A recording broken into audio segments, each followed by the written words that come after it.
Procurando la voluntad de Dios. Este es el penúltimo capítulo del libro y lo que yo voy a intentar hacer es tomar eso y tratar de ampliarlo un poco como una manera de cierre a lo que ha sido este curso titulado Caminando bajo el sol. Y yo he titulado esta parte Procurando la voluntad de Dios. Este es el texto base, es Romanos capítulo 12, verso 1 al 2. Por consiguiente, hermanos, os ruego por la misericordia de Dios que presentéis vuestros cuerpos como sacrificio vivo y santo, aceptable a Dios, que es vuestro culto racional. Y no os adaptéis a este mundo, sino transformaos mediante la renovación de vuestra mente, para que verifiquéis cuál es la voluntad de Dios, lo que es bueno, aceptable y perfecto. Eso es Romanos capítulo 12, verso 1 y 2. Muy bien, este es el capítulo 13 del libro. Recuerden, este curso es una reflexión sobre el libro de Integridad y Sabiduría. Y este es el capítulo 13, el penúltimo capítulo del libro, titulado Cómo buscar, entender y aceptar la voluntad de Dios. Déjenme muy brevemente hacer un exégesis de ese título. Es buscar esa voluntad, es entender esa voluntad, es aceptar esa voluntad. Y ese es el énfasis que yo quisiera hacer esta noche a manera de resumen de lo que se ha visto. Y déjenme introducir de esta manera. Este es un bosquejo que el pastor Miguel ha estado usando en muchos aspectos recientemente, reflexionando sobre las cosas que nosotros tenemos que cambiar. Nosotros somos gente que estamos llenos de percepciones y cada acontecimiento que sucede, nosotros lo vemos de una manera, lo leemos de una manera y hay varias lecturas, como dice él. Una es la lectura de Dios, una es mi lectura. Y la idea es, todos nosotros de alguna manera funcionamos en la vida en relación con Dios. Y ese Dios que está ahí marca en esencia lo que somos, lo que hacemos, el llamado, los dones, etcétera, etcétera. ¿Qué tiene que ver esto con el tema de vivir en integridad en nuestra vida? Bueno, tiene que ver todo con ese Dios. Porque ese Dios es quien nos hizo y ese Dios definió la manera en que debemos de vivir. Y es Dios quien sabe qué es lo mejor para nosotros.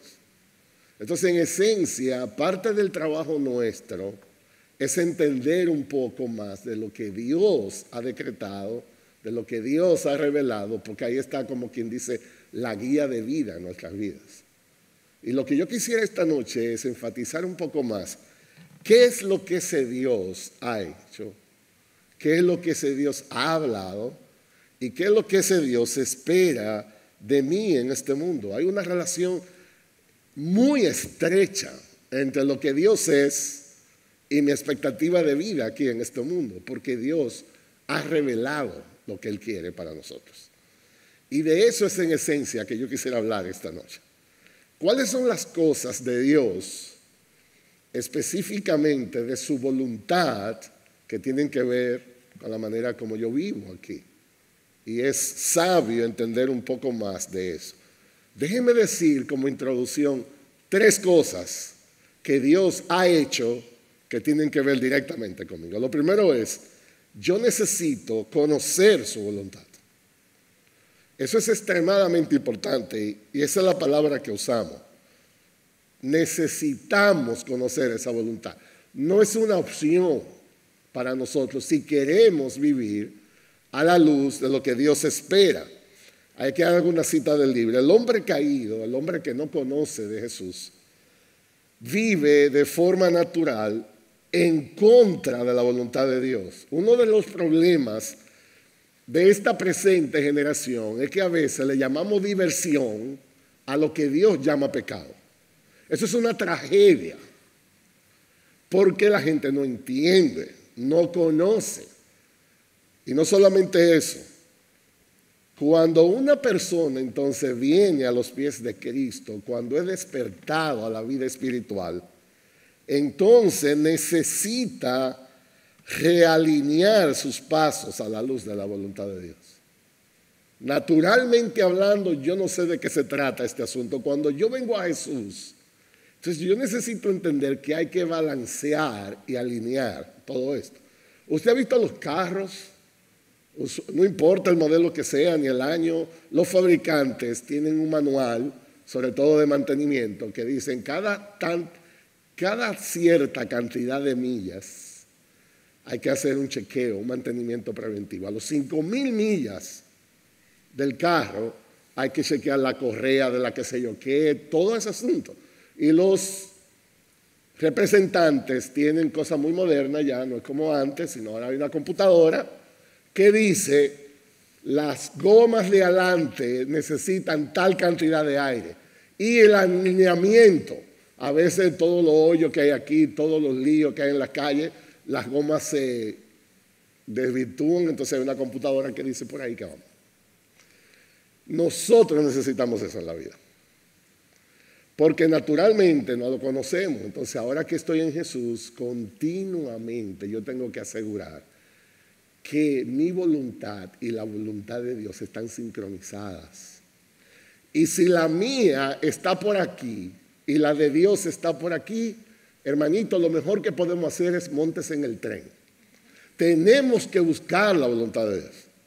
Y lo primero es conocerla, esa es la idea. Lamentablemente, la realidad es que muchas veces el creyente aún vive fuera de esa voluntad, pues no ha logrado entenderla, ni abrazarla, ni someterse a ella, ni aceptarla.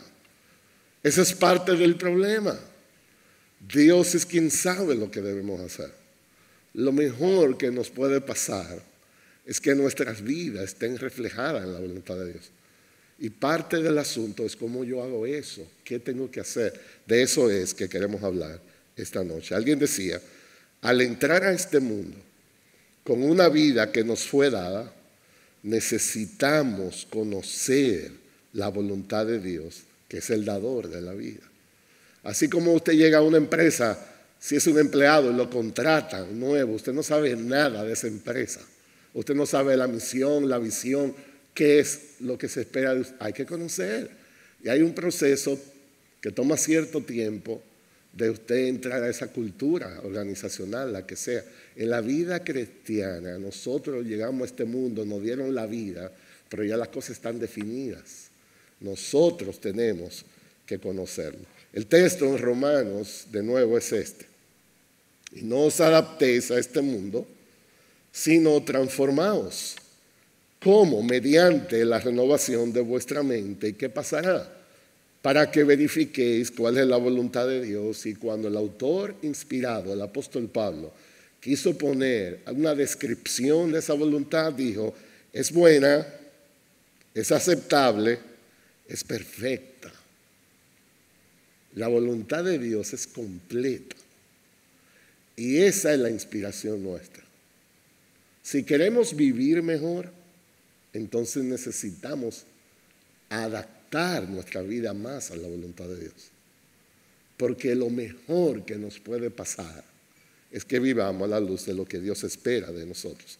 Entonces, primero, con relación a Dios, necesitamos conocer su voluntad.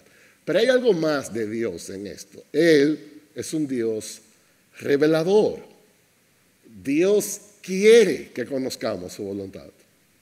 A Dios le interesa cuando nos salva que vivamos bien. Y Dios está en esa tarea. Dice el pastor Miguel, la dificultad de conocer su voluntad no estriba en que Dios no desea que sus criaturas conozcan su camino. Ese no es el problema. Sino en la dificultad que tiene una criatura finita para comprender a un creador infinito. El problema no está en Dios. El problema está en nosotros. Entonces, Dios quiere que conozcamos su voluntad. Parte del problema es aprender nosotros a trabajar con nuestras limitaciones, incluyendo en esas limitaciones nuestro orgullo, que a veces creemos que nos la sabemos toda y necesitamos cultivar humildad para aprender más de Dios. Cuando el apóstol Pablo quiso describir esta realidad, esta fue su expresión en Romanos 11:33. Oh profundidad de las riquezas y de la sabiduría y del conocimiento de Dios. Cuán insondables son sus juicios, cuán inescrutables son sus caminos. Señores, este fue un hombre que subió al tercer cielo. Este fue un hombre que conoció a profundidad mucho de estos misterios. Y cuando él reflexiona acerca de lo que Dios es su grandeza y nuestra pequeñez, esta es su expresión. Oh profundidad de las riquezas, de la sabiduría, del conocimiento de Dios. Dice, son inescrutables sus caminos. En otras palabras, yo no le veo principio ni fin a este asunto de tan grande. Miren esto, yo recuerdo cuando yo era pequeño, yo nací en Santiago, y mi abuela paterna, ella tenía casi 50 años y nunca había visto el mar. Oigan eso, nunca había visto el mar. Y yo recuerdo ese día como un acontecimiento histórico en nuestra familia. Yo debí de tener como unos 7 años, ¿verdad? Fuimos a la playa. Señores, Santiago queda de Puerto Plata a 1 hora y pico. Y mi abuela nunca había visto el mar. Esas son de las cosas que suceden. Pero el punto es que ella había visto en la televisión, ella había visto en las fotos. Cuando ella llegó y se puso así frente a este asunto, ella dijo, yo no sabía que el mar tenía tanta agua. Y yo, medio relambío, a 7 años de edad, yo dije, abuela, y eso, que usted no ve la que está abajo. Usted solo ve así, ese plato, pero abajo es que hay agua. Así es el mar. O sea, si usted se pone frente al mar, ¿dónde tú empiezas? Así es la sabiduría de Dios. Así es el discernimiento de Dios, su conocimiento, la riqueza, la profundidad de todo esto. Dice el Salmo 32:8, y yo te haré saber, y yo te enseñaré el camino en que debes de andar, y yo te aconsejaré con mis ojos puestos en ti. Dios quiere que conozcamos su voluntad. Dios no está reteniendo eso, Dios no está jugando con nosotros. Dios está deseoso de que podamos entenderlo. No solamente necesitamos conocer esa voluntad, no solamente Dios es un Dios revelador que quiere enseñar, hay un propósito en la voluntad de Dios. Y yo diría que este es el punto más importante. La razón por la que tenemos que hablar de esto es porque hay un propósito detrás de todo esto. El propósito de Dios para nuestras vidas es que seamos hechos a la imagen de su Hijo. Y Él nos salva con un propósito, para proclamar su gloria a través de nuestra salvación. Dios nos creó para su gloria. Todo lo que podamos aspirar en esta vida debe estar sincronizado con ese gran propósito de Dios. En Isaías 43:7 el profeta lo pone así: a todo el que es llamado por mi nombre, a quien yo he creado para mi gloria, a quien he formado, a quien he hecho. Todo lo que existe en esta creación debe rendir un mismo propósito, y es su gloria. Dice Efesios capítulo 1, versos 5 y 6. Él nos predestinó para adopción como hijos, para sí, mediante Jesucristo, conforme al beneplácito de su voluntad. ¿Para qué? ¿Para qué Dios hizo todo esto? Para alabanza de la gloria de su gracia, que gratuitamente ha impartido sobre nosotros en el amado. Dios está en un solo negocio. Dios está en el negocio de promover su gloria.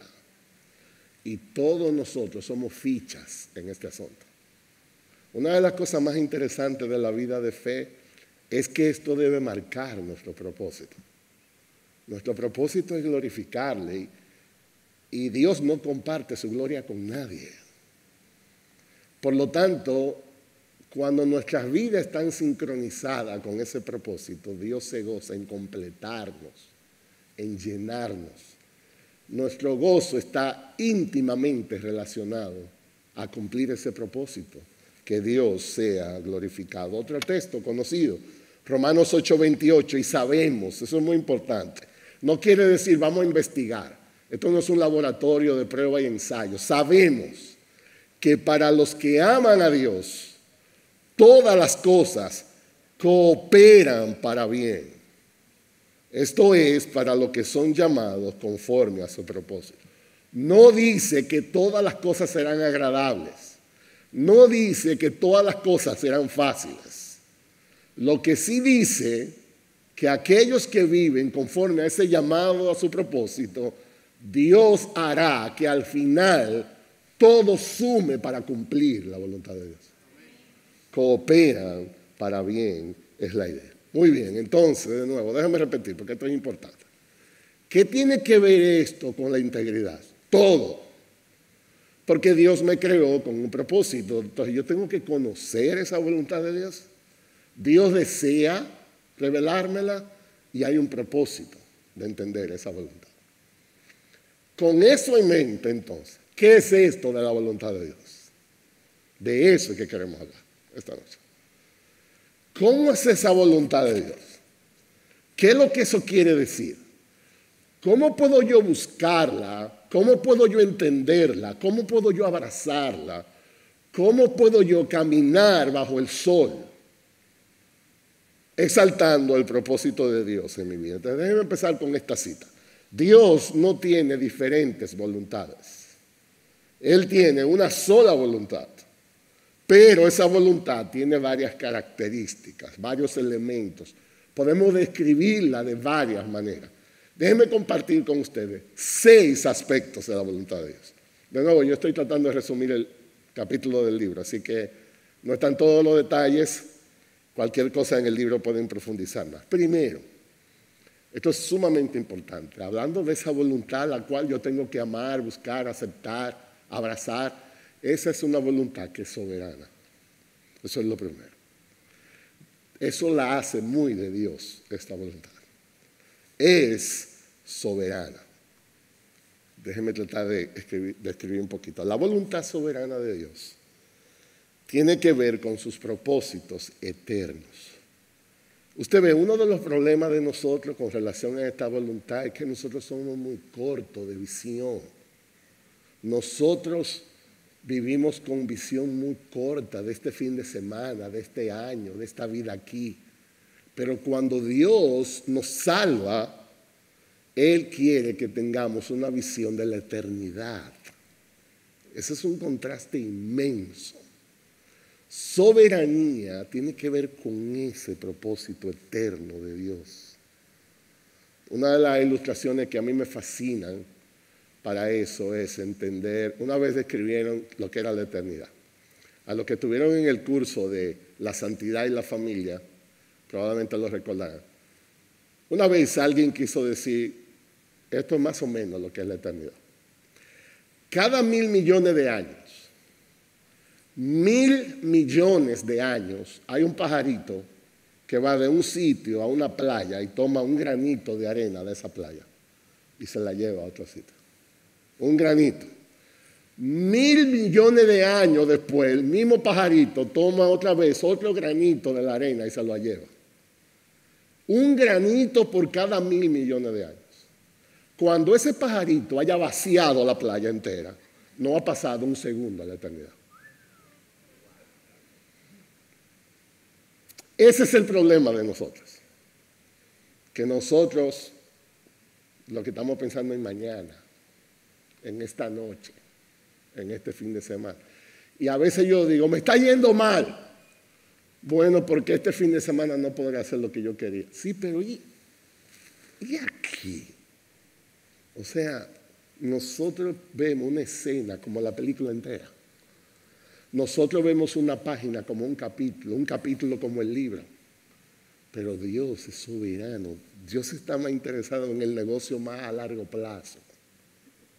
Ese es el asunto aquí. Es lo que algunos han llamado decretos eternos de Dios. Aquello que Dios desde la eternidad pasada ha concebido y decretado que va a acontecer. Por lo tanto, cuando decimos la voluntad de Dios es soberana, eso quiere decir su voluntad no puede ser alterada. Porque Dios no está practicando, Dios no está ensayando como nosotros. Ninguno de nosotros somos soberanos, porque ni usted ni yo sabe lo que va a pasar esta noche. Nosotros siempre vivimos de las noticias, de la providencia, del acontecimiento. Yo digo, me toca predicar el domingo. Vamos a ver si es verdad que yo predico el domingo. Pero Dios sabe exactamente lo que va a suceder. Por lo tanto, no puede ser que Dios hoy tenga una voluntad y la adapte mañana porque Él no estaba enterado que va a llover. No, eso no es verdad. Porque Dios controla todas las cosas. Entonces la voluntad de Dios es basada en la eternidad. La voluntad de Dios no puede ser cambiada. La voluntad de Dios está diseñada a la perfección. La Confesión de Fe de Westminster, ese es un documento histórico que las iglesias en la antigüedad tenían para hablar de qué es lo que creemos de la Biblia.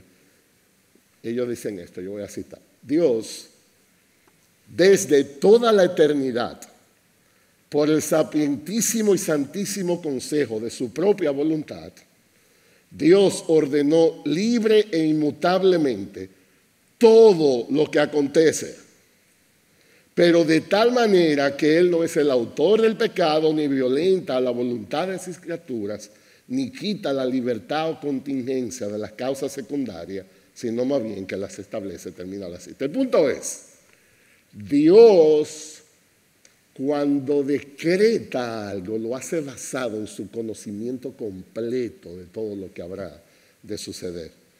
Dice Isaías 14:24, ha jurado el Señor de los ejércitos diciendo, ciertamente tal como lo había pensado, así ha sucedido. Tal como lo había planeado, así se cumplirá. Solo Dios puede hablar así. Nosotros jamás pudiéramos decir eso. De nuevo, el mejor de los planes que nosotros podamos tener, ¿saben cómo es que nosotros decimos al final? Si Dios quiere. Y es de verdad que si Dios quiere. Usted ve, nos veremos aquí el domingo, si Dios quiere. Porque el único que sabe es Dios. Hebreos 6, 13 y 14. Yo lo que quiero es que vean el lenguaje como Dios habla, o cómo la Biblia se expresa con relación a Dios. Pues cuando Dios hizo la promesa a Abraham, no pudiendo jurar por uno mayor, él juró por sí mismo. O sea, Dios andaba buscando, ¿qué garantía yo puedo dar para esta promesa? No hay nadie más alto. Entonces Dios dijo, yo lo prometo. No hay más para arriba. Diciendo, ciertamente te bendeciré, ciertamente te multiplicaré. O sea, Dios habló y se acabó la discusión. Dios es el Dios soberano. Romanos 11:34, pues, ¿quién ha conocido la mente del Señor? ¿Quién llegó a ser su consejero? Esas son preguntas retóricas que la respuesta es nadie. Digo, yo no sé si usted estaba confundido en eso. Yo no sé si usted cree que yo iba a mencionar el nombre suyo. Nadie. ¿Usted se imagina nosotros diciéndole al Señor, no, pero mejor así, cámbiate esto? Bueno, eso es lo que hacemos a veces. Cuando nosotros nos quejamos de Dios, le estamos diciendo, tenemos una manera que puede salir mejor que lo que tú le haces. Eso es una locura. Eso es impensable. Cuando Dios permite algo en nuestras vidas, imagínense el escritorio de Dios en el cielo, si es que uno se lo pudiera imaginar. Y aquí está Dios pensando en lo que sucederá con nosotros. Y hay miles de millones de posibilidades. Miles y miles de millones. Y Dios dice, ¿saben qué? Para este hijo mío, para esta hija mía, a quien amo, esta es la que elegí. ¡Pam! Ahí no hay fallo. Dios sabe lo que Él está haciendo en tu vida. Que no nos guste, que no la entendamos, eso es otra cosa. Pero Dios sabe perfectamente lo que Él está haciendo. Dice Daniel 4:35, y todos los habitantes de la tierra, ¿Sabe lo que significa la palabra todos? Todos los habitantes de la tierra son considerados, ¿saben cómo qué? Como nada. O sea, Dios dice, ¿cuántos son? ¿Cuántos millones que son? Nada. Mas Él actúa conforme a su voluntad en el ejército del cielo, entre los habitantes de la tierra, y nadie puede detener su mano ni decirle, ¿qué has hecho? Nadie puede ponerse frente a Dios justamente y decir, ¿qué es lo que tú estás haciendo? ¿Usted ha visto a los padres de uno? Cuando uno es adolescente, que uno está aprendiendo modales y lo que sea, que uno va y la mamá le dice a uno, pero mira muchacho, ¿qué es lo que tú estás haciendo? La idea es, ¿te estás volviendo loco? Eso no se hace, es esto. ¿Quién puede decirle eso a Dios? ¿Quién puede decirle, Señor, ¿qué es lo que tú estás haciendo? Porque Dios es soberano. Dios es soberano. ¿Hay alguna implicación entonces en esto de la soberanía de Dios? Vamos a poner esto un poquito más en colores. Estamos en la primera característica de la voluntad de Dios. La voluntad de Dios es soberana. Eso tiene muchas implicaciones. Una es, Dios lo conoce todo de manera actual y potencial. Cuando dice la voluntad de Dios es soberana, que Dios sabe todo. Dios conoce todo lo que fue, Dios conoce todo lo que es, Dios conoce todo lo que será. De manera actual. Él conoce todo lo que ha acontecido, todo lo que sucede en la actualidad, todo lo que acontecerá en el futuro. No hay fallo. No puede ser que Dios falle porque le faltó información. No, porque Él la tiene toda, la información. Dice Isaías 46, 9 al 10, porque yo soy Dios y no hay otro. Yo soy Dios y no hay ninguno como yo. Y esta es mi pregunta. ¿En qué sentido no hay nadie como Dios? ¿Qué hace a Dios único en su clase? Esto es, que yo declaro el fin desde el principio y desde la antigüedad lo que no ha sido hecho. Usted ve, cuando una persona ahora en nuestro tiempo está de moda, dice, yo declaro, yo me pongo nervioso, porque ¿quién eres tú para estar declarando? Eso solo Dios puede hacer una cosa así. Dios declara lo que viene antes que suceda. Eso se llama soberanía. Solo Dios, porque Dios lo sabe todo, absolutamente todo. Dice Mateo 10:30, y hasta los cabellos de vuestra cabeza están todos contados.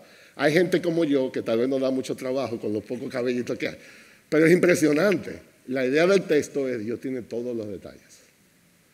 Todos los detalles. Eso impacta hasta la manera como oramos. Hay gente que dice orando, ay Señor, si tú supieras lo que me está pasando. Dios, ¿cómo que si Dios sabe lo que te está pasando?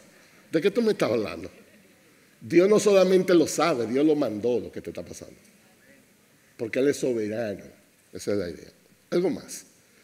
No solo Dios lo sabe todo, Dios lo controla todo. Las leyes de la naturaleza y de la física operan en su totalidad bajo su gobierno. Los acontecimientos de los hombres ocurren bajo el control soberano de la mano de Dios. No hay nada que escape al control de Dios. Dice Mateo 10:29, ¿no se venden 2 pajarillos por un cuarto? Y sin embargo, ni uno de ellos caerá a tierra sin permitirlo vuestro Padre. No hay una hoja que caiga de un árbol al campo sin la voluntad de Dios. Todo lo que sucede está controlado bajo su gran gobierno. No solamente eso, Dios no es capaz de errar, Dios no puede equivocarse. No hay un solo error que haya cometido o que sea capaz de cometer. Todo su pensamiento y obrar es perfecto porque así es su voluntad. No hay fallo en lo que Dios hace. Dice Romanos 12:2, no os adaptéis a este mundo, sino transformaos mediante la renovación de vuestra mente para que verifiquéis cuál es la voluntad de Dios. ¿Y qué dice de esa voluntad? Es buena, es aceptable, es perfecta. Eso es soberanía.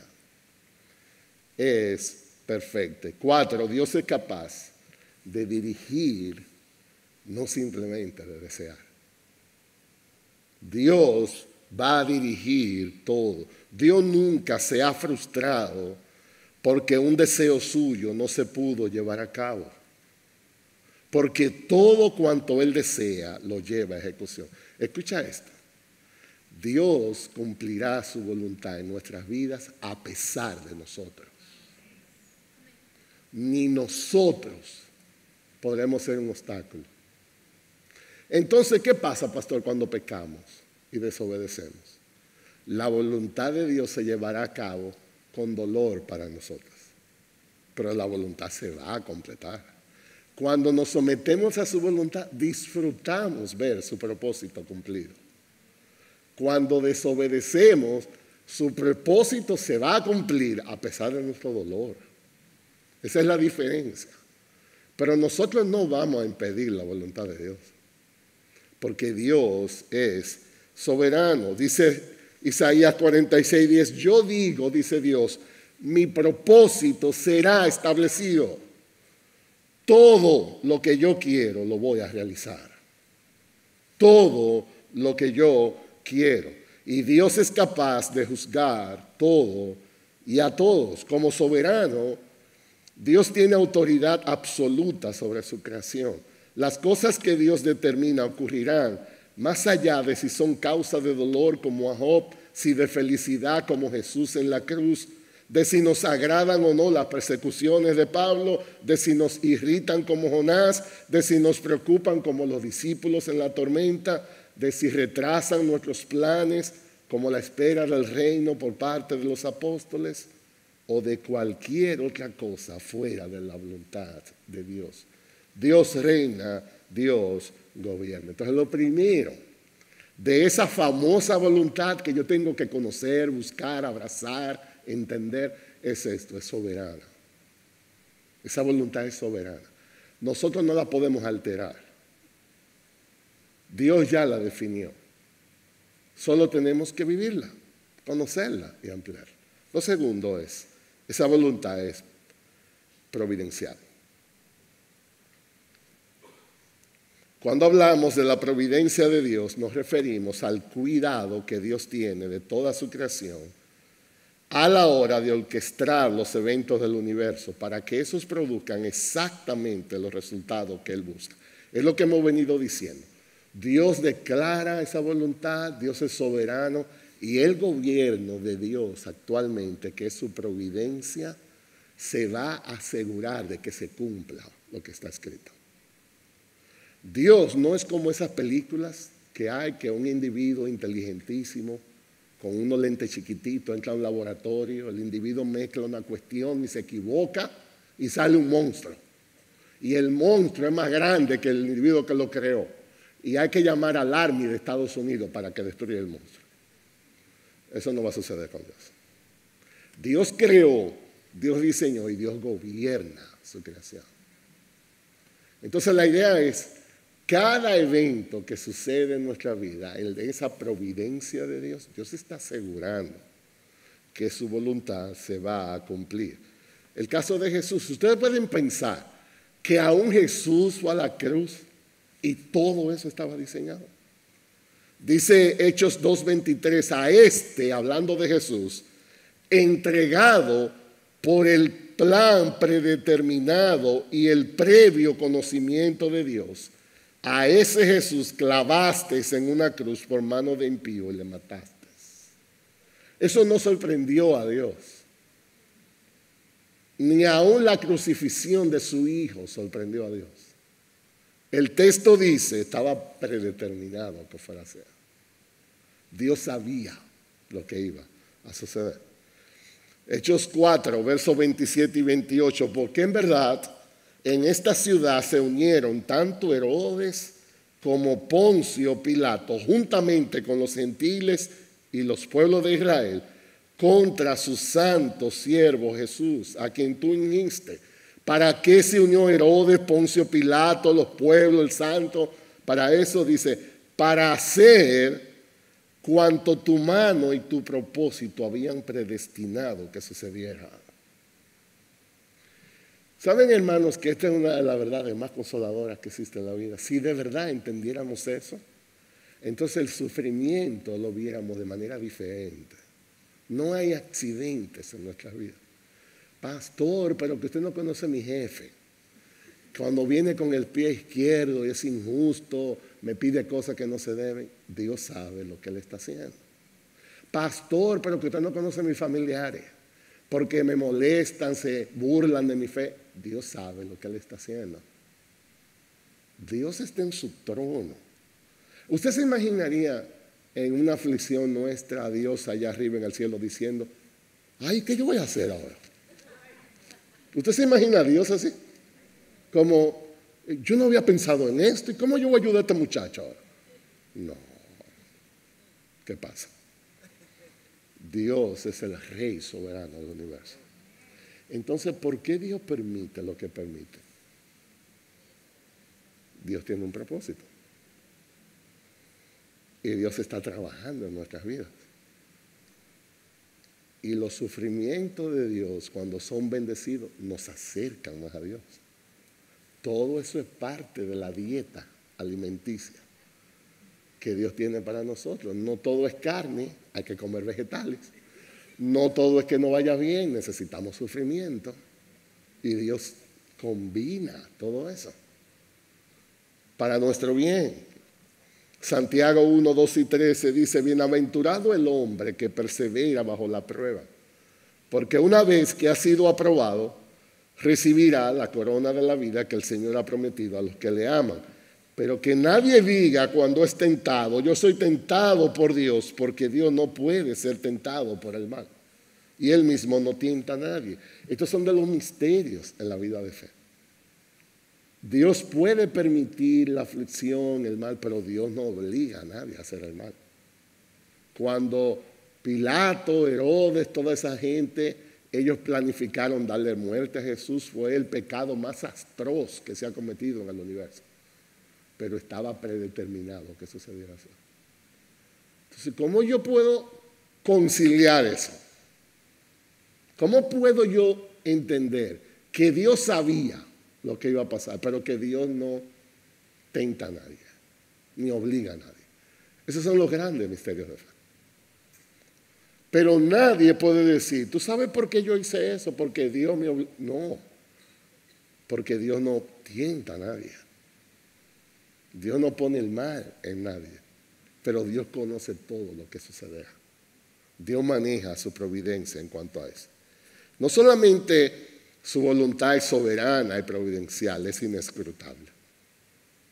Es inescrutable. Nosotros hablábamos un poquito de eso. No podemos comprender toda su voluntad.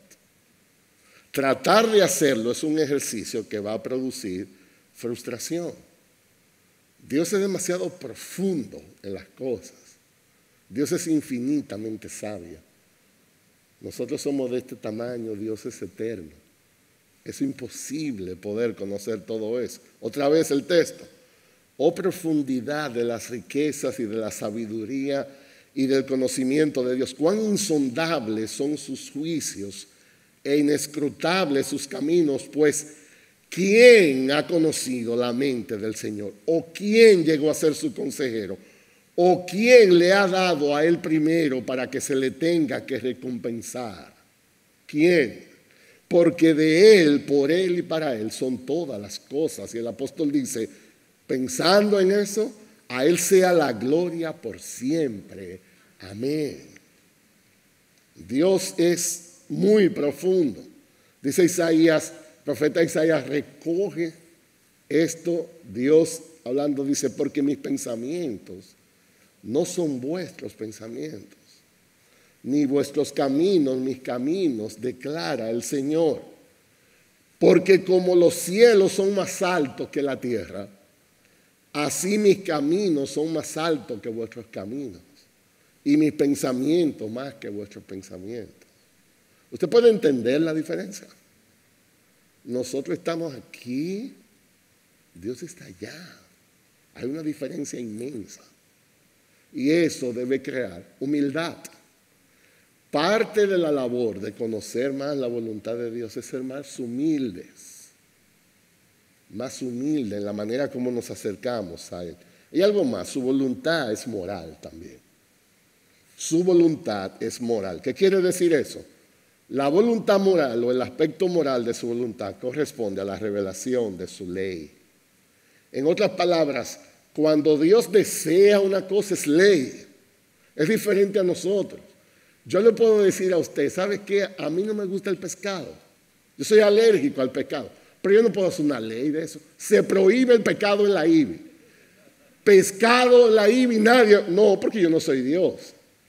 Pero cuando Dios desea algo, es ley. Ahí está la diferencia. Los deseos de Dios, su voluntad para con nosotros, es su ley. Eso no es un asunto de caprichos, eso no es un asunto de opción, eso no es un asunto para negociar. Dios desea y se hace ley.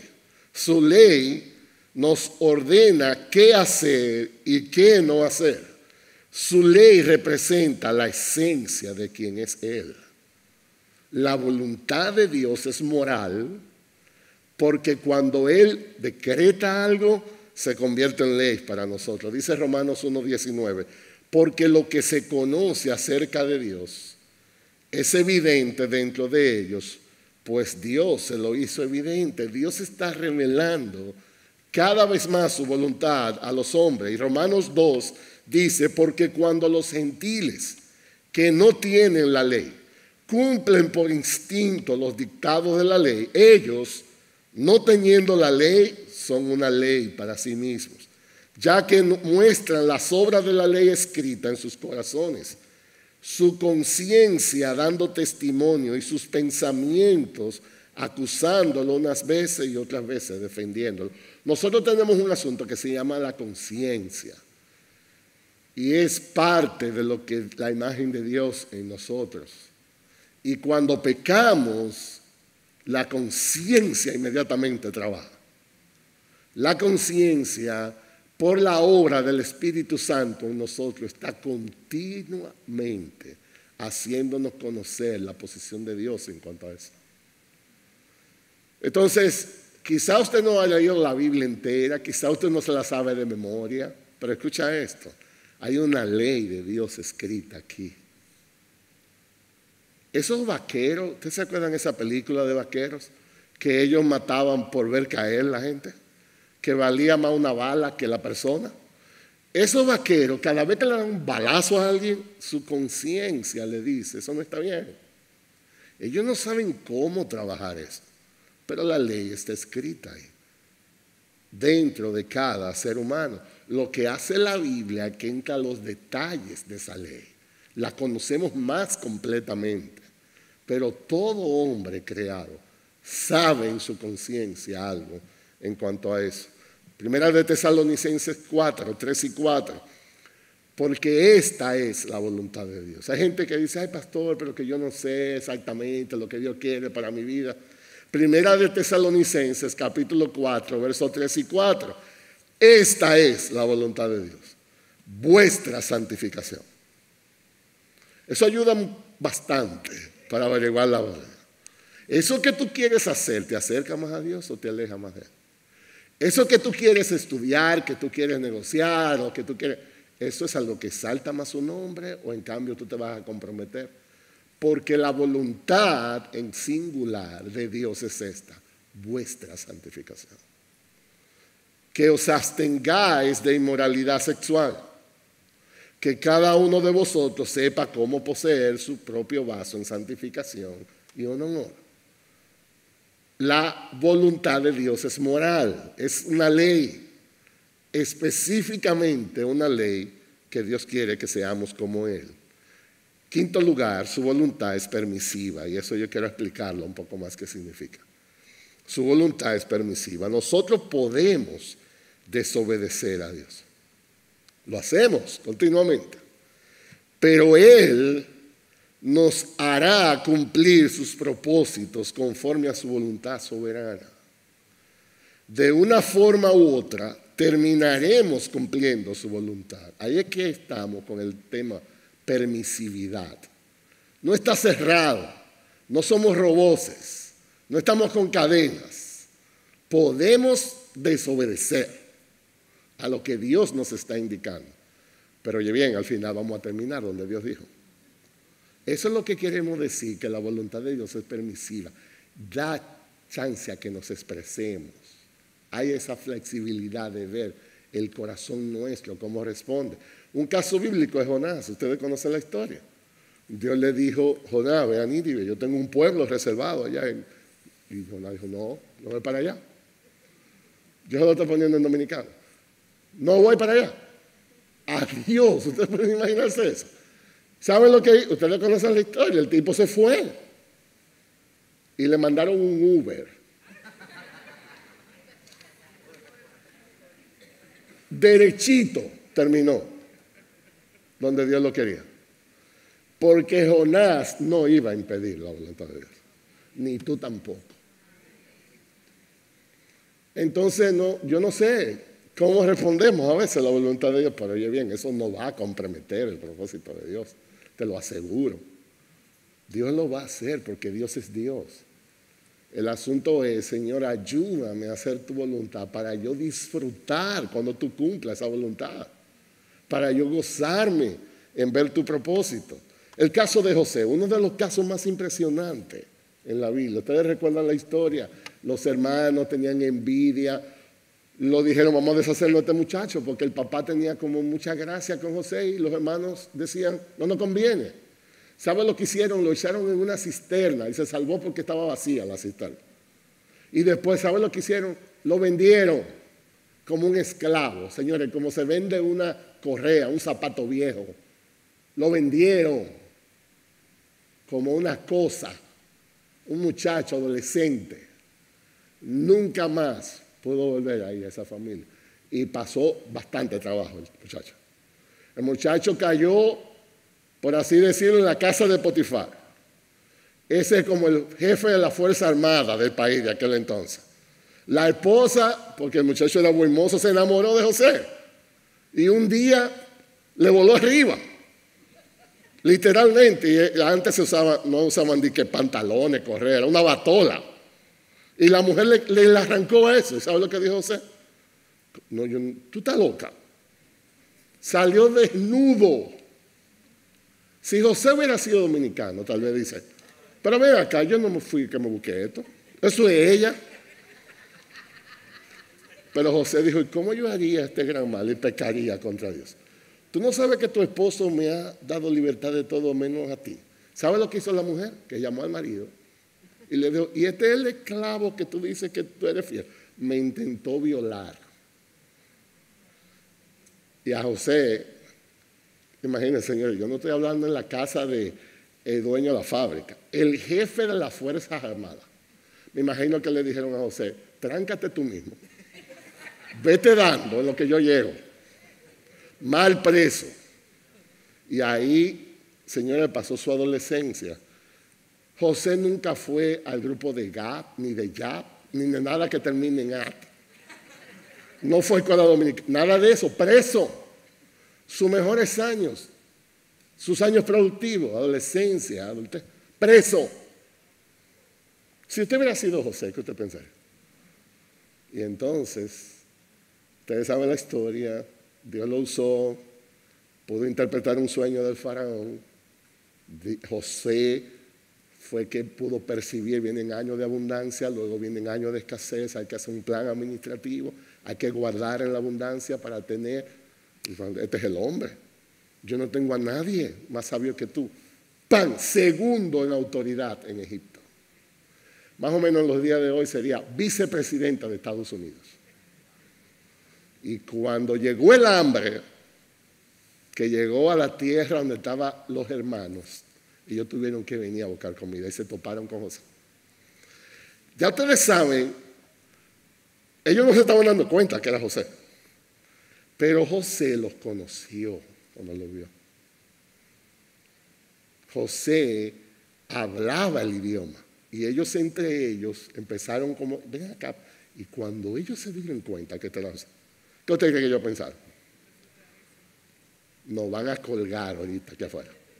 Si usted hubiera sido José, a ver, yo no estoy hablando que le impidieron que usted asistiera al servicio del domingo. La vida se la arruinaron. Sus mejores años, y aquí usted lo tenía. Si José hubiera dicho, mire, vamos a hacer una cosa, yo no quiero hacer tanto mal como volarle la cabeza. Déjenlo morir de hambre. ¿Usted cree que alguien ahí iba a decir algo? ¿Y qué hizo José? Cuando José lo vio y lo reconoció, aquí está, dice el verso 4, y José dijo a sus hermanos, acercaos ahora a mí. Y ellos se acercaron y él dijo, yo soy vuestro hermano José, a quien vosotros vendisteis a Egipto. Ahora pues, no os entristezcáis ni os pese el haberme vendido aquí, pues para preservar vidas me envió Dios delante de vosotros.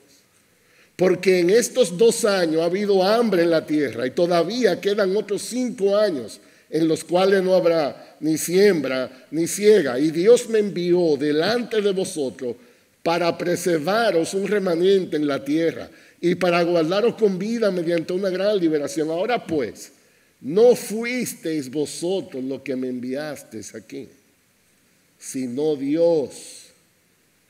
Y Él me ha puesto por parte del faraón y señor de toda su casa y gobernador sobre toda la tierra de Egipto. Eso es lo que se llama un individuo que entendía la soberanía de Dios. O sea, de nuevo, si José hubiera sido dominicano, lo próximo que se hubiera conocido de los hermanos es que se desaparecieron.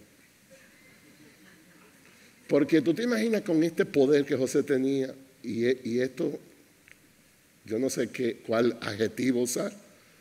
Y José dijo, no, tranquilo. Eso no es todo. En el texto más adelante dice que, porque imagínense, ¿usted cree que cuando los hermanos oyeron que dijo, yo soy José, que ellos dijeron, ¡ay, nos salvamos! No, ellos dijeron, nos fuimos y se turbaron y dice que Josué los consoló. Y yo digo, ¿y de qué planeta este tipo? Porque no solamente lo perdonó, no solamente le hizo bien, Él los consoló. Eso es lo que se llama estar sano espiritualmente. Muchos de los problemas nuestros es que tenemos demasiada amargura y herida con gente que nos ha herido.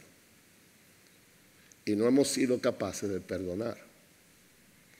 Y el perdón a quien más beneficio trae es a quien lo otorga, no a quien lo recibe. Porque el perdón marca el inicio de un proceso de sanación. Y una de las cosas que marca el entender la voluntad de Dios es esa. Señores, yo no estoy hablando de filosofía. Yo no le estoy hablando de otra clase los miércoles en la Biblia. Yo le estoy hablando de una verdad que puede cambiar la vida. Josué sabía que detrás de todo estaba Dios. José no estaba perdido en esto. Es verdad que sus hermanos pecaron, es verdad que sus hermanos fueron violentos con él, desagradecidos, malvados. Pero a la hora final, José sabía que Dios permitió eso. Por lo tanto, él estaba en condiciones de eso. En Lucas 22 dice, Simón, Simón, eso es Jesús orando por Pedro, mira que Satanás os ha reclamado para zarandearos como a trigo, pero yo he rogado por ti para que tu fe no falle. Es decir, oye esto, Pedro, tú dices que tú no me vas a negar, que sé yo cuál, te van a volver un estropajo un día de esto, o sea, ya eso viene ahorita. No confíen tanto en ti mismo. Satanás ha pedido la autorización para sacudir tu vida. Pero escucha esto, yo he rogado por ti. ¿Cómo es esto que Jesús, que sabe lo que hay, que determina lo que hay, entonces da como un permiso y ahora ruega? ¿Cómo es eso que Jesús está tan seguro que Satanás va a venir con su propósito de destruir? Pero también él sabe que Dios está ahí, él intercede por Pedro. Estos son de los grandes misterios. Jesús conocía ambas cosas. ¿Por qué rogó Jesús? Él dijo, yo he rogado que tu fe no falte. Es decir, que cuando Jesús percibía la aflicción que vendría, cuando Jesús pensó en las limitaciones que Pedro iba a tener en medio de esa batalla, él apuntó a lo más importante. Él no pidió, pero yo he rogado que tu cuerpo quede sano. Eso no es lo que dice ahí. Yo he rogado que tú no te desalientes mucho. Eso no es lo que dice ahí. Yo he rogado que tu fe no falte. Porque oye bien, si falta tu fe, se acabó esto. Es lo último que puedes perder. Yo he rogado que tu fe no falte. Y Jesús estaba tan seguro del éxito de su oración que él le dijo, y tú, una vez que hayas regresado, fortalece a mis hermanos. Porque vas a regresar. En otras palabras, yo he rogado por esto y cuando tú vengas, porque vas a venir, ayúdame, fortalece a tus hermanos. Así ora Jesús por nosotros. Las oraciones de Jesús son perfectas. Las oraciones de Jesús son garantizadas. Ese permiso que Dios otorga no implica, una vez más, que Dios apruebe como santo lo que está a punto de acontecer. Cuando los hombres crucificaron al Mesías, cometieron el pecado más odioso que jamás se haya cometido. Pero al hacerlo estaban poniendo en ejecución el plan redentor de Dios Padre, quien orquestó la cruz de Cristo y usó el pecado del hombre para llevar a cabo sus mejores propósitos. Esto es un misterio. Esto es parte de la profunda sabiduría de Dios. Y finalmente, su voluntad es personal. No es solamente soberana, inmoral, providencial, flexible. La voluntad de Dios es personal. El Hijo de Dios debe consultar a su Creador y Padre para tratar de discernir su voluntad en todas las áreas de la vida. No hay una sola situación sobre la cual Dios no tenga una opinión, y esa opinión corresponde a su voluntad perfecta. Porque hay gente que dice, yo puedo entender eso de manera general, pero si yo voy a estudiar medicina o ingeniería, o si me voy a mudar para Estados Unidos, me quedo aquí, eso es como demasiado particular mío. No, la voluntad de Dios es personal. Hay una historia escrita para ti que es diferente de la mía. Y nosotros debemos tratar cada vez más de conocer más de esa voluntad. Todos mis aspectos están ahí. Es para mí. No es como de esos trajes que venden en la tienda por número que cualquiera se lo pone. No, el traje te lo hacen. La voluntad de Dios es particular. Nuestro Dios es un Dios que llama a las personas a realizar tareas específicas. Dios usó a Abraham como ganadero para llevar a cabo su voluntad. Y Dios usó a David como pastor y luego como rey para cumplir sus propósitos. Llamó a José como primer ministro de Faraón y en un momento dado llamó a Daniel como supervisor de las obras del rey Nabucodonosor. Y eso que llamamos vocación es un llamado divino, una convocatoria santa a llenar una responsabilidad que Dios ha colocado sobre sus hombros. La voluntad de Dios es personal. Dios tiene una voluntad para mí. Y una vez el Salmo 32:8, hablando de eso, dice, yo te haré saber, yo te enseñaré el camino en que debes de andar, y yo te aconsejaré con mis ojos puestos en ti. Dios dice, yo te voy a hacer saber esto.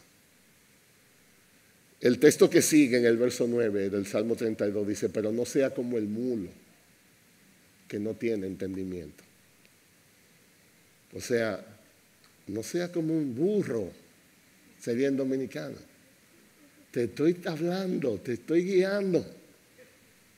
Lo que tienes es que tener un corazón sensible para responderme. pero estoy en esto de revelarte mi voluntad para tu vida. Esa es la idea. La mente del hombre, dice Proverbio 16:9, planea su camino, pero el Señor dirige sus pasos. Uno calcula ese número, todo lo que usted quiera, pero al final Dios decide lo que se hará. Dice Efesios 2:10, porque somos hechura suya, creados en Cristo Jesús para hacer buenas obras. ¿Cuáles buenas obras? Las cuales Dios preparó de antemano para que anduviéramos en ellas. Eso no lo decidimos nosotros. Ya Dios lo ha decidido. Está escrito, lo que tenemos que buscarlo. Entonces, la pregunta del $1.000.000 es esta. Si toda esa es la voluntad de Dios, yo quiero conocer esa voluntad, necesito conocer esa voluntad, ¿cómo yo puedo discernir cuál es la voluntad de Dios para mi vida? ¿Qué hago en términos prácticos para yo conocer de eso? Una de las cosas que llama la atención aquí en este texto, en el texto base, es la manera como el apóstol Pablo habla de eso. Le voy a leer el texto otra vez. Por consiguiente, hermanos, ustedes saben, se me olvidó decirles eso al principio, Romanos 12 viene después de Romanos 11. Eso me tomó como 5 horas de estudio. Romanos 12 es la aplicación de Romanos. ¿Ok? En otras palabras, el apóstol Pablo, inspirado por Dios, se tomó 11 capítulos completos para hablarnos de las verdades de Dios más profundas que quizá usted encuentre en la Biblia. Son los 11 capítulos quizá más gloriosos de la Biblia entera. Y ahora el apóstol Pablo dice, vamos a aterrizar este avión. Si tú crees en todo lo que yo te he dicho antes, entonces esta es la aplicación práctica. Romanos 12, empezamos a aterrizar. Por consiguiente, o en conclusión, hermanos, os ruego por la misericordia de Dios que presentéis vuestros cuerpos como un sacrificio vivo y santo. Si has entendido todo lo que Dios es y ha hecho, entonces la aplicación es esta. Te ruego que tu vida sea como una ofrenda a Dios aceptable. ¿Cómo yo hago eso? ¿Cómo yo vivo glorificando a Dios en la manera en que cada día yo le respondo? Dice el verso 2, no os adaptéis a este mundo. Esa es la manera. Usted ve, a mí me gusta la ilustración. Cuando fuimos a la escuela en 6º, 7º grado, nos daban las propiedades físicas y químicas de los materiales. El líquido, decía, tiene unas condiciones químicas y físicas que se adapta a la forma del recipiente que lo contiene. Usted ve, si yo le enseño a usted de aquí ahí hay agua y el agua está en la manera del recipiente, que es esa botella. Si esa misma agua yo la vacío en un florero que tiene otra forma, se adapta a la manera del florero. Y dice Dios, no te adaptes al mundo. No te adaptes al mundo. A la forma del... No te adaptes. Esa es la manera de vivir glorificando a Dios. Entonces la pregunta es, ¿y cómo yo no me adapto al mundo? Entonces la respuesta es transfórmate. Transformarse es lo contrario a adaptarse. Tengo que vivir cambiando. ¿Cómo yo me transformo? Dice, mediante la renovación de vuestra mente. En esencia, este es el punto. Renovar la mente. El trabajo es aquí. El trabajo es cambiar cómo pensamos. El trabajo es cambiar cómo deseamos, aspiramos en la vida. Eso es lo que Dios quiere que cambiemos. ¿Qué va a pasar cuando eso se da? Entonces dice, para que verifiques cuál es la voluntad de Dios. Esa palabra verificar significa discernir. Para que experimentes la voluntad de Dios, para que conozcas la voluntad de Dios, para que disfrutes la voluntad de Dios, para que entiendas la voluntad de Dios. Esa verificación, ese disfrute, ese entendimiento viene luego de que nos estamos transformando, no antes. Para yo conocer más de la voluntad de Dios, para yo discernir más de la voluntad de Dios, yo tengo que vivir en una constante renovación de mi mente. Es en ese proceso que Dios dice, vas a verificar mi voluntad. Vas a conocer mi voluntad. De nuevo, el apóstol Pablo es muy claro en el texto. No te adaptes al mundo, sino transfórmate. ¿Cómo? Mediante la renovación de vuestra mente. ¿Cómo? Pensando como piensa mi palabra. ¿Y qué va a pasar? Vas a verificar esa voluntad. Vas a conocer más de esa voluntad. Ese discernir incluye entonces tres cosas básicas según el texto. Primero, una mente que no se adapta al mundo. Cuando nuestra mente se adapta o se conforma a las corrientes de este mundo, entonces anhelamos hacer la voluntad del mundo, no la voluntad de Dios. Primer obstáculo para conocer la voluntad de Dios. Estamos con la cabeza llena de cosas temporales, de cosas del mundo. Segundo,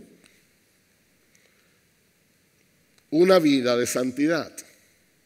Si no vivimos en santidad, nuestros deseos de éxito a la manera del mundo o nuestros deseos por placeres mundanos van a oscurecer nuestra mente y se nos hará muy difícil distinguir la voluntad de Dios en medio de las opciones que el mundo ofrece. Tenemos que vivir como Dios vive, tenemos que desear lo que Dios desea. Y dice también una mente renovada. La mente que fue renovada por la palabra de Dios es una mente madura cuyos sentidos han sido ejercitados de manera que puede discernir con más facilidad la voluntad de Dios. Dice, no te adaptes, debes transformarte mediante la renovación de vuestra mente y vas a verificar la voluntad de Dios. Y vas a confirmar esa voluntad de Dios. Dice Hebreos 5:14, pero el alimento sólido es para los adultos, los cuales por la práctica tienen los sentidos ejercitados para discernir el bien y el mal. Me saltaré este texto. Entonces, ¿cómo debemos nosotros responder a esa voluntad de Dios? Ya sabemos las características, ya sabemos cómo se discierne, cómo debemos responder. Una sola respuesta, aceptarla y someternos a ella. Eso es todo. La sumisión implica poder vivir esa voluntad con gozo. Queremos hacer la voluntad de Dios. Deseamos hacer la voluntad de Dios. Yo no me voy a conformar con simplemente entender y conocerla. Quiero abrazarla en mi vida, porque es lo mejor que me puede pasar. Dice Isaías 45:9, ay del que contiende con su hacedor. El tiesto entre los tiestos de tierra. Dirá el barro al alfarero, ¿qué haces? O tu obra dirá, él no tiene manos. ¿Cómo podemos nosotros discutir con Dios si Dios nos hizo? La única posible respuesta en esto es abrazar esa voluntad, desearla, ser apasionados en cuanto a eso. Entonces, ¿cómo la busco? Pasos prácticos para eso. Aquí le tengo simplemente un resumen. Presentar nuestro cuerpo un sacrificio vivo. Dios se revela mientras más cerca estamos de Él. Necesitamos consultar la palabra continuamente. Yo no pudiera decirle las tantas veces que en un tiempo de reflexión de la palabra Dios usa los textos y ¡pum! Ahí está. En algo por lo cual está orando, preocupado, por lo que sea, Dios habla por su palabra. Necesitamos la guía del Espíritu Santo. Una de las funciones del Espíritu Santo es guiarnos a toda verdad. Eso es parte de lo que el Espíritu Santo hace. Por tanto, tenemos que alimentar más ese Espíritu con la palabra. Necesitamos tratar con el pecado en el corazón. Hermano, esto no es legalismo. No es eso, pero Dios no nos va a bendecir mientras andemos en el pecado. No nos va a bendecir. Esto es sencillo, Dios no trabaja con eso. Entonces no se trata de ser legalista, no se trata ahora de hacer, se trata de decir, si quiero la bendición de Dios, no puede ser abrazando el pecado. Eso es una contradicción. Entonces es una resolución personal mía de decir, ¿sabe qué? Quiero más de la bendición de Dios. Por tanto, estas dos cosas no pueden coexistir al mismo tiempo. Y tengo que abandonarlo gozosamente para poder yo conocer más de la voluntad. Y quinto, necesitamos buscar consejo. Por eso somos una familia. Y hay veces que la voluntad de Dios, Dios te la da a través de hermanos, con quienes tú hablas, quienes pueden orar por ti. Entonces eso requiere nuestra obediencia. Al iniciar este capítulo, afirmamos que Dios está interesado en revelar su voluntad para que podamos obedecerla, pero con frecuencia Dios no nos revela toda su voluntad a la vez, sino que lo va haciendo de manera progresiva. Dios nos va guiando y necesitamos continuar. Dios no nos va a dar todo antes de empezar. Dios nos da lo suficiente para que arranquemos. Y por la fe Dios va revelando. Dios le dijo a Abraham, sal de tu tierra, sal de tu parentela y te llevaré al lugar donde yo quiero que estés. Y Abraham no lo dijo, dame la dirección para ponerlo en el GPS. No hay GPS, no hay dirección. Sal. ¿Qué usted haría si usted fuera Abraham? Entonces hay muchas veces que el problema es que nosotros decimos, yo quiero que tú me expliques mejor. Eso no funciona con Dios. Miles de veces Dios quiere probar tu fe y lo hará en ese aspecto. Dios siempre nos da suficiente evidencia de cuál es la dirección que Él desea para nuestras vidas, de manera que podamos comenzar a ejercitar nuestra fe en el cumplimiento de su voluntad. Sin fe es imposible agradar a Dios, dice el texto. Imposible. La voluntad de Dios, entonces, está en directa relación con la vida de fe. Porque la vida de fe tiene que ver precisamente con el ejercicio o vivencia de la voluntad de Dios para nosotros. La fe está ligada a eso. Siempre necesitaremos confiarle. Siempre necesitaremos rendirnos. Dios sabe lo que Él está haciendo en nuestras vidas. Él lo hará. Entonces, finalmente, ¿qué hacemos con toda esa verdad? Simplemente un par de reflexiones aquí. Vivir conforme a la voluntad de Dios en ocasiones va a requerir que tomemos grandes riesgos. Nosotros somos gente que queremos calcular todo. Nos sentimos más cómodos cuando tenemos el control. Y a veces Dios dice, suelta eso. Te voy a desafiar. De hecho, te voy a llevar a un lugar donde no dan los números. Oye bien, no van a dar. Y Dios dice, confíame. La vida de fe requiere riesgo. No solamente eso, el ejercicio de la voluntad de Dios va a requerir que abandonemos muchas veces aquello que nos es familiar. Hay que romper esa comodidad donde estamos a veces. Cumplir el llamado de Dios muchas veces nos llamará a salir de donde estamos. Eso puede ser física, emocionalmente, espiritualmente, lo que sea.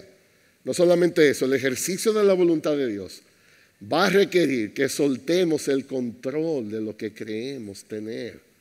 De nuevo, estamos viciados por controlar las situaciones. Nos encanta manipular y todo, y Dios no trabaja así. Él es el Señor y nosotros somos sus siervos. Y finalmente, el ejercicio de la voluntad de Dios va a requerir que hagamos ajustes mayores en nuestra vida. En verdad, el problema de nosotros es que estamos muy acomodados. Y yo creo que, yo le digo a la persona, ¿saben por qué no somos más poderosos afuera con relación a Cristo? Porque somos demasiado normales. El mundo quiere ver gente más anormales por Cristo. Porque nosotros decimos, tenemos el cielo asegurado. Tenemos el perdón de nuestros pecados. Tenemos el Dios de los cielos y la tierra a nuestro favor. Entonces, ¿a dónde te riesgo que estás tomando? Si eso es verdad. ¿Qué estás haciendo por Jesús si eso es verdad? Pero nosotros decimos que tenemos eso y sin embargo vivimos vida con cero riesgos. Y eso no funciona. Cuando esas familias se van a los campos misioneros, donde si lo encuentran con una Biblia mínimo lo meten preso. Ellos arriesgan todo por Jesús. Todo por Jesús. Y a veces nosotros tenemos que hacer esos ajustes. Abraham tuvo que dejar su tierra y su parentela. Moisés tuvo que regresar a una tierra a la que no deseaba volver. Noé tuvo que construir un arca a pesar de que nunca antes había visto lluvia. Pablo dejó de perseguir a la iglesia para edificarla. A través de toda la historia bíblica no ha habido una sola persona que no haya tenido que hacer ajustes mayores en su vida para alinear su voluntad con la voluntad de Dios. Decía alguien, nuestro problema con la voluntad de Dios no es falta de conocimiento, sino ausencia de pasión. Debiéramos ser más apasionados por buscar esa voluntad, más apasionados por discernir esa voluntad, más apasionados por aceptar esa voluntad. Entonces este es el punto. ¿Qué aprendemos en este curso de esto de vivir bajo sabiduría? Dios escribió nuestra historia. Y es una historia a la que no hay nada que añadir, nada que quitar. Es una historia que cuando el apóstol Pablo la quiso definir, es buena, agradable, es perfecta. No descansemos hasta conocer más de esa voluntad. Y oremos a Dios que Él nos guíe en todo eso. Amén. Que Dios bendiga su palabra en nuestros corazones.